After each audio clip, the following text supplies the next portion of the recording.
नमस्कार सभी प्यारे बच्चों को, सभी लोगों का आपके अपने YouTube channel NCERT math success classes पर स्वागत है। हम लोग अध्याय 4 सारणी को पढ़ रहे हैं। उसी के क्रम में एक्सरसाइज 4.6 के क्वेश्चन नंबर 11 को आव्यूह विधि से हल करेंगे। तो देखिए यहाँ पर हम लोगों को XYZ के मान ज्ञात करने हैं। वैसे तो हम लोग वैसे भी XYZ के मान ज्ञात कर सकते हैं, लेकिन नहीं, यहाँ पर हम लोगों को सारणिक चैप्टर में आव्यूह विधि से यानी कि मैट्रिक्स के प्रयोग से XYZ के मान ज्ञात करने हैं। तो यहाँ से बच्चों हर बोर्ड परीक्षा में एक क्वेश्चन 8 नंबर का आता है, इसलिए इसको बहुत ही सही तरीके से आप लोग समझें। वैसे तो सरल ही होता है, लेकिन इसमें एकाग्र होकर सवाल करना होता है, तो यहाँ पर फिर गलती नहीं होती है। यदि गलती हो गई तो फिर सही नहीं कर पाते हैं बच्चे और टाइम ख़त्म हो जाता है परीक्षा में। तो बच्चों आइए हम आपको बिल्कुल साधारण सी भाषा में, एकदम देहाती भाषा में, एकदम सही तरीके से समझाने का प्रयास करेंगे। तो बच्चों हमारे साथ साथ वीडियो को देखिए और समझिए, हमें आप समझिए, हम आपको समझाने का प्रयास करेंगे। तो देखिए बच्चों, ये हमारा क्वेश्चन नंबर 11 है। यहाँ पर इस प्रकार से ये समीकरण निकाय दिया गया है। इस समीकरण निकाय को आव्यूह विधि से हल करना है, यानी कि XYZ के मानों को प्राप्त करना है। तो देखिए इस समीकरण ये दिया गया है हम लोगों को। इस समीकरण निकाय को हम लोग देखिए एक आव्यूह के तरीके से कैसे लिख सकते हैं। तो देखिए कैसे लिख सकते हैं, यहाँ पर देखिए हम लोग देखिए यहाँ से दो इसके XYZ के हमें कोफिशिएंट मतलब गुणांक आपको लेने हैं यहाँ से। तो देखिए 2 1 1, यहाँ पर देखिए 1 -2 -1, यहाँ देखिए कुछ नहीं तो ये माइनस जो है ये -1 है, यहाँ पर -2 है, यहाँ पर देखिए बाई है तो बाई वाले में लिखिए, यहाँ पर 3 है, यहाँ पर -5 है। अब यहाँ पर x नहीं है तो फिर यहाँ पर हम लोग 0 को एडजस्ट कर देंगे। तो बिल्कुल आप समझते रहिएगा। इस XYZ को अगर हम ऐसे लिख दें, क्योंकि हम लोग भाई पहले से मैट्रिक्स का गुणा करना हम लोगों को आता है, और इधर वाली इसको भी एक मैट्रिक्स एक कितना है 1 है, ये कितना है 1 है, ये देखिए 3/2 है, ये 9 है, इसको भी हमने एक मैट्रिक्स का रूप दे दिया है। तो यदि आप लोग इस मैट्रिक्स का गुणा करें तो आपको बस यही समीकरण मिल जाएंगे। तो बिल्कुल हमने कोई चेंजिंग नहीं करी है, एक तरीका है लिखने का। इस तरीके को यदि हम इस मैट्रिक्स को A मान लें और इस मैट्रिक्स को X मान लें, तो ये इसको B मान लें, तो ये इस टाइप से है। तो यदि हम इसको समीकरण नंबर 1 कह दें और हमें आवश्यकता है XYZ के मानों की, तो जैसे हम यहाँ से देखिए, यहाँ से अगर X का मान निकालना चाहें तो इसको A को इधर लाएंगे तो A इनवर्स B हो जाएगा। ये हम लोगों को बाद में ज़रूरत पड़ेगा, तो बाद में हम लोग इससे बात करेंगे इस समीकरण से। तो देखिए अब हमारी आवश्यकता है A इनवर्स निकालना, और A इनवर्स निकालने के लिए आपको मैट्रिक्स का डिटर्मिनेंट निकालना होगा। जो मैट्रिक्स हमने यहाँ पर A लिया है उसका डिटर्मिनेंट निकालना होगा। यदि डिटर्मिनेंट आपका 0 नहीं आता है तब तो आप A इनवर्स निकाल सकते हैं। यदि आपका डिटर्मिनेंट 0 आ गया तो फिर आप इनवर्स नहीं निकाल सकते, क्योंकि उस आव्यूह का अस्तित्व ही नहीं है। A इनवर्स कैसे ज्ञात कर पाएंगे। तो देखिए हमने इस A मैट्रिक्स को डिटर्मिनेंट में रखेंगे। तो देखिए यहाँ पर देखिए 2 1 1 है, फिर देखते रहना 1 -2 -1 है, फिर 0 है, फिर 3 है, फिर माइनस का, और इसका सारणी कर लेते हैं। हम लोग सारणी करना आता है हम लोगों को कैसे। देखिए 2 ये संख्यात्मक मान है, देखिए 2 पंचे 10, ठीक है, और प्लस का 3। भाई देखिए आप, हमने 5 का 2 में गुणा कर दिया, फिर माइनस लगा के 3 का -1 में गुणा कर दिया। तो देखिए 5 दूनी 10, ये तो पॉजिटिव हो ही गया। -3 यहाँ हुआ होगा, लेकिन माइनस होता है यहाँ पर, तो उससे वो पॉजिटिव हो गया है। तो अब देखिए यहाँ -1 लेंगे, और देखिए फिर ये वाली कॉलम को छोड़ेंगे, ये इस रो को छोड़ेंगे, तो बचा क्या 5 एकन 5 माइनस का, फिर देखिए इधर 0 हो जाएगा, ठीक है, इधर 0 हो जाएगा। फिर बच्चों देखिए आगे यहाँ पर देखिए 1 है, ये 1 है। 1 के लिए अगर आप करें तो भाई ये कॉलम गया और ये रो गई, तो ये 3 हो जाएगा, और यहाँ पर तो ये 0 हो ही रहा है, ठीक है। तो देखिए ये 13 हो गया, 13 दूनी 26 हो गया है। यहाँ पर देखिए 5 और ये माइनस का 1 है, माइनस का 5 है तो प्लस का 5 हो जाएगा, ठीक है। यहाँ पर ये 3 है तो ये कितना हो गया, 26 और 5 31 और 3 34, ठीक है। हमारा तो ए का डिटरमिनेंट 34 आया है, ठीक है। देख लेना आप लोग आपका कितना आता है। ए का डिटरमिनेंट जो भी है वो नॉट 0 आया है, तो इसका मतलब हुआ है ए। यहाँ देख लीजिए, कोई कैलकुलेशन में गड़बड़ हो तो आप लोग चेक कर लेंगे, तो आप भी चेक करेंगे, हम तो कर ही रहे हैं, गलती हो जाएगी तो कोई प्रॉब्लम वाली बात नहीं है। तो हम लोग यहाँ पर आप समझ गए कि ए का डिटरमिनेंट 0 नहीं है, तो इसका मतलब हुआ कि ए जो मैट्रिक्स है वो व्युत्क्रमणीय है। तो इसको भी हम लोग यहाँ पर लिख देते हैं, ए व्युत्क्रमणीय है, ऐसा हम लोग लिख देते हैं, ठीक है। अब हमारी आवश्यकता है ए इन्वर्स निकालने की, तो ए इन्वर्स निकालना चूँकि हम लोगों ने बहुत पहले ही सीख लिया था, क्योंकि बहुत सारी जगह पर हम लोग ए इन्वर्स निकाल चुके हैं। वैसे तो यहाँ पर सारणी का अध्याय में ए इन्वर्स निकालना सबसे सरल बात है। क्या करना होता है, देखिए यहाँ पर देखिए, ए इन्वर्स निकालने के लिए आपको क्या करना होता है। ए इन्वर्स निकालने के लिए आपको एडजॉइंट ऑफ ए अपॉन ए का डिटरमिनेंट चाहिए।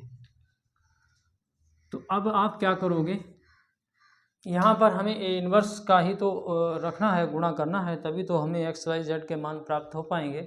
तो हमने ए का डिटरमिनेंट तो यहाँ से निकाल ही लिया है, अब हमें एडजॉइंट ऑफ ए चाहिए। एडजॉइंट ऑफ ए निकालने के लिए आपको क्या करना होगा, आपको इस मैट्रिक्स के कोफैक्टर लेने होंगे, सभी कोफैक्टर लेकर फिर उसका परिवर्त कर देंगे, मैट्रिक्स का परिवर्त कर देंगे, तो हमें एडजॉइंट ऑफ ए मिल जाएगा। तो कोफैक्टर आप लोग निकालना जानते हैं, तो हम तो यहाँ पर देखिए A11, ठीक है, A11 के लिए आप इस अवयव की बात कर रहे हैं, तो देखिए ये लाइन छोड़िए और ये लाइन छोड़िए, यहाँ पर इतना सारणिक ले लीजिए, 5 दूनी 10 और 3 एकन 3, ये 5 दूनी 10 और 3 13 हो जाएगा, क्योंकि ये 13 ही तो था, ये तो 13 हो गया, ठीक है। अब देखिए अगला अगर हम बात करें इसकी, तो ये क्या है, यहाँ देखिए A12, ठीक है, A12।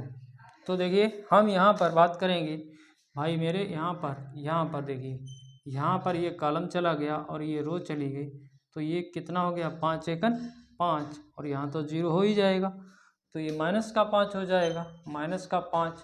और यहाँ पर देखिए माइनस और आएगा आपके पास, क्योंकि देखिए ये -1 पर जब 1 + 2 करेंगे तो आपका क्या आ जाएगा, प्लस का 5 आ जाएगा, ठीक है, प्लस का 5 आ जाएगा। अब देखिए अगला देखते हैं हम लोग A13, ठीक है, अगला देखते हैं A13, यानी कि अब हमारे पास देखिए ये वाला अवयव है, ये हमारा कॉलम चला गया, ये इसका गुणा यहाँ कर दोगे या तो 0 हो ही जाए, तो ये कितना आ जाएगा 3, तो ये आपका 3 आ गया है। बिल्कुल सरल है और आप निकाल सकते हैं, कोई दिक्कत नहीं है। तो देखिए अब हम लोग दूसरे रो पर आए तो A21 कर लेते हैं, थोड़ा सा हम डायरेक्ट कर रहे हैं, आप भी करना सीखें तभी तो सवाल लगा पाएंगे जल्दी से, हैं। तो देखिए ये इस अवयव पर आए हैं, तो ये वाला कॉलम छोड़िए, इस रो को छोड़िए, तो 5 एकन 5 माइनस का, और माइनस का ही 3 हो जाएगा, यानी कि माइनस का 8 आ जाएगा, और माइनस का 8 आते ही यहाँ पर भी एक माइनस बन जाएगा, तो प्लस का 8 हो जाएगा, ठीक है। A22, ठीक है, A22 की बात करें तो देखिए बच्चों, हम A22 की बात करते हैं तो इस अवयव पर आ चुके हैं, इस अवयव पर, तो इस अवयव में हमारी ये तो रो चली ही जाएगी, ये कॉलम चला जाएगा, तो ये देखिए 5 दूनी 10 माइनस का 10, ये तो 0 हो ही रहा है, तो माइनस का 10 आ जाएगा बच्चों, माइनस का 10 आ जाएगा। आप लोग भी करें अपने आप में कैलकुलेशन। यहाँ पर आइए अगला देखिए A23 में अगर हम बात करें तो क्या आ जाएगा, तो देखिए ये वाला अवयव है, तो ये वाली आप रो छोड़िए, इस कॉलम को छोड़िए, 3 दूनी 6, ये तो 0 हो ही जाएगा, और यहाँ पर 6 कैसा आ जाएगा, देखिए ये 3 2 5 यानी कि विषम है, यानी कि निगेटिव आ जाएगा, ठीक है, माइनस का 6। अब देखिए यहाँ पर देखिए A31, इसी टाइप से आपको करना है सब कुछ। A31 यानी कि ये वाला अवयव है, तो ये वाली रो छोड़िए और ये कॉलम छोड़िए। माइनस का 1, फिर यहाँ पर प्लस का 2, प्लस माइनस माइनस प्लस हो जाएगा। माइनस का 1 यानी कि आपका क्या आ जाएगा 1 और यहाँ पर केवल आपको 1 मिल जाएगा क्योंकि ये 4 है। A32 ठीक है। अब देखिए बच्चों 32 यानी कि यहाँ पर हम आ गए हैं। यहाँ पर ये वाला कॉलम छोड़िए, ये रो छोड़िए, तो बचा क्या आपके पास ये और ये। तो माइनस का 2 माइनस का 1 माइनस का 2 माइनस का 3 और माइनस का 3 क्या, ये देखिए 3 और 2 5 है, तो माइनस माइनस प्लस हो जाएगा, प्लस का 3। अब देखिए बच्चों A33 की बात कर लेते हैं। इन्हें निकालने में कोई परेशानी नहीं है, आप आराम से निकालिए। यहाँ पर देखिए 5 के लिए ये वाला कॉलम चला गया, ये रो 2 दूनी 4 और माइनस का 5 ठीक है। ये आपका माइनस का 5 आ गया है। आप भी देखें, लगाएं आराम से। इसका आप बिल्कुल इसी वे में मैट्रिक्स को लिख दें। तो देखिए हम मैट्रिक्स लिखते हैं 13 5 3 8 -10 -6 1 3 -5 और इस मैट्रिक्स का आप क्या कर दें, ट्रांसपोज कर दें, तो आपको निश्चित रूप से एडजॉइंट ऑफ ए मिल जाएगा। अभी ट्रांसपोज करना बाकी है तो कर लेते हैं। तो देखिए बच्चों एडजॉइंट ऑफ ए हम क्या करेंगे, रो को कॉलम बना देंगे। 13 5 3 8 -10 -6 1 3 -5 ठीक है। ये हमारा एडजॉइंट ऑफ ए आ गया है।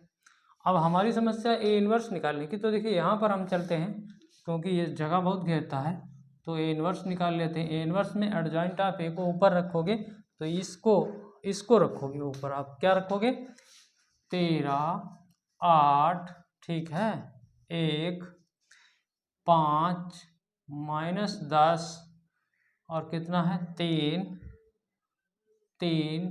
6 माइनस का 5 ठीक है। हमने इसको रख दिया और बटे में क्या रखोगे आप, ए का डिटरमिनेंट रखोगे। ए का डिटरमिनेंट कितना आया था 34, तो हम बटे में यहाँ क्या लिख के यहाँ पर ही लिख देते हैं। तो ये आ गया है ए इनवर्स 34 है भैया, ये 34। अब देखिए समीकरण 1 में आते हैं। समीकरण 1 इसको मानते हैं या फिर इसको मानते हैं, ठीक है। समीकरण 1 में x बराबर क्या है, x बराबर है आपके पास ए इनवर्स बी, रख दीजिए यहाँ पर। ए इनवर्स तो यही है 1/34। ये देखिए 13 8 1 5 -10 3 ठीक है 3 -6 -5 ये, और साथ में आपको b का गुणा कराना है। b क्या है 1 3/2 9, इसको भी साथ में लेते हैं 1 3/2 और 9। और अब कुछ नहीं करना है, अब केवल इनका गुणा करा के हम लोगों को आंसर मिल जाएगा। करिए गुणा, इसको 1/34 को तो बाहर ही छोड़ दीजिए, इससे कोई प्रॉब्लम नहीं। इसकी तो बाद में हम लोग इसका यूज कर लेंगे। तो देखिए बच्चों गुणा कराना आपको आना चाहिए। तो कैसे गुणा कराते हैं, रो बाई कॉलम, ठीक है। तो 13 एकन 13 ठीक है, 8 तियाँ 24/2 ठीक है। यहाँ पर देखिए प्लस का 9 हो जाएगा और बंद कर लीजिए, ठीक है। अब इसका गुणा यहाँ, तो ये 5 है, ये माइनस का 10 तियाँ 30 30/2 फिर 9 तियाँ 27। बच्चों देख रहे हो 3 का 9 में गुणा कर रहे हैं। 3 यहाँ करोगे तो 3 हो जाएगा, 6 तियाँ 18 बटे में 2 है, ठीक है। फिर क्या करोगे 5 45 हो जाएगा माइनस का। हल कर लेते हैं। तो देखिए बच्चों 2 से कटा ये 12 रह गया, ठीक है। 2 से कटा ये 15 रह गया, ठीक है। किचड़म पिछड़ा हो रहा है लेकिन समझ जाओगे आप। 2 से कटा ये 9 हो रहा है। एक बार लिख लेते हैं, आपके समझ में आ जाए। बात ये है तो ये हमारा 13 है, ये हमारा 12 है, ये हमारा 9 है। यहाँ पर ये हमारा 5 है, फिर ये हमारा 15 है, ये हमारा 27 है। यहाँ पर हमारा 3 है, ये फिर 9 है, फिर माइनस का 45 है। तो देखिए अब हम लोग इसको जोड़ लेंगे तो कितना हो जाएगा, 13 और 12 25 हो जाएगा। 25 और 9 कितना हो जाएगा, 1/34 को रखेंगे, अभी इसको नहीं हटाएंगे। ये 25 और 9 34 हो जाएगा बच्चों, हो गया 34। अब देखिए बच्चों 15 में से 5 को हटा दीजिए तो माइनस का 10 बचा है, माइनस का 10 यहाँ से हटा दीजिए तो यहाँ कितना आ जाएगा, 17 आ जाएगा। ठीक है, अब बच्चों यहाँ आइए तो देखिए 3 पॉजिटिव है, माइनस का 9 है, तो यहाँ से इसको ख़त्म कर दीजिए, 6 बचा है। 6 माइनस का ही तो बचा है और 45 में 6 जोड़ दीजिए माइनस का तो 51 हो जाएगा। बिल्कुल समझ रहे हो आप। अब 34 का भाग लगा दो तो भैया यहाँ पर 34 का भाग लगाओगे तो 1 हो जाएगा, यहाँ पर भाग लगाओगे तो 1/2 हो जाएगा, यहाँ पर भाग लगाओगे तो कितना आ जाएगा, देखिए ऐसा हो जाएगा ना, 51/34, 17 दूनी 34, 17 तियाँ 51, ये आपका माइनस का 3/2 हो जाएगा बच्चों। और इधर क्या था, इधर हमारा x था, और x क्या था, x हमारा XYZ था।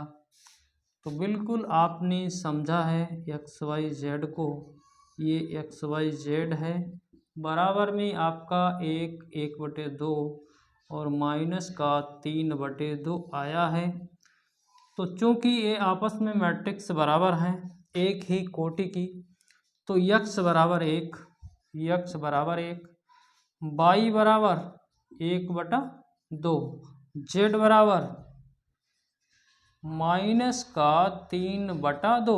बच्चों समझ में आया हो तो चैनल को सब्सक्राइब तो करना ना भूलें, बेल आइकन को प्रेस भी करें, साथ में ऑल बटन पर सेट कर लें, और बच्चों ताकि हमारा नोटिफिकेशन आपको मिलता रहे। और बच्चों आप अपने दोस्तों में शेयर भी करें।